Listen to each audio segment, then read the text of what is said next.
જાણવાનો પ્રયાસ કર્યો અમારા ક્રાઇમ રિપોર્ટર પ્રદીપ શુક્લએ। ભાવનગર જિલ્લાના સિહોર તાલુકાનું નાનકડું થોરાળી ગામ। અહીં રાધેશ્યામ મહંતનો આશ્રમ વર્ષો જૂનો છે।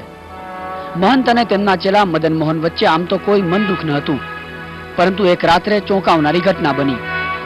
મહંત નિંદ્રામાં હતા ત્યારે તેમનો શિષ્ય મદન મોહન શસ્ત્રો સાથે મહંત પર ધસી ગયો અને મહંતની હત્યા કરી નાખી। હત્યા બાદ મદન મોહને કૂવામાં કૂદી જઈ આત્મહત્યા કરી લીધી। તપાસ કરતા મદન મોહને લખેલી કેટલીક ચિઠ્ઠીઓ પોલીસને મળી આવી, જેમાં લખેલી વાતો સનસનાટી ભરી છે। શિષ્યએ મહંત તેનું સતત જાતીય શોષણ કરતા હોવાનો આરોપ મૂક્યો હતો।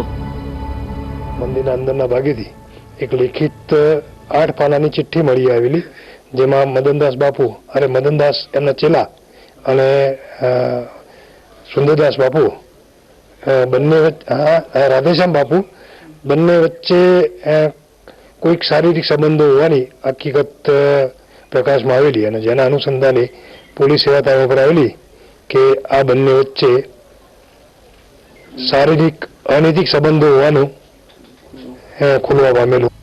મદન મોહન આજ આશ્રમમાં મોટો થયો। આજ મહંતે તેને શિક્ષણ આપ્યું। મહંત અને તેના ચેલાના પરિવાર અંગે કોઈને જાણકારી નથી।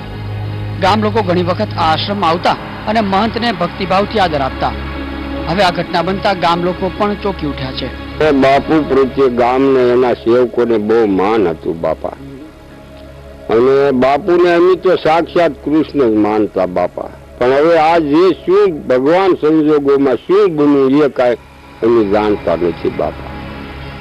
ગુરુ શિષ્યના મોત બાદ સમગ્ર ગામમાં ખૂબ જ ચકચાર છે। નિયમિત આશ્રમની મુલાકાત લેનારા લોકો ઘણા ઓછા થઈ ગયા છે।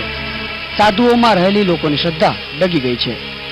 પ્રદીપ શુક્લ, આલ્ફા સમાચાર, થોરાળી ગામ, જિલ્લો ભાવનગર।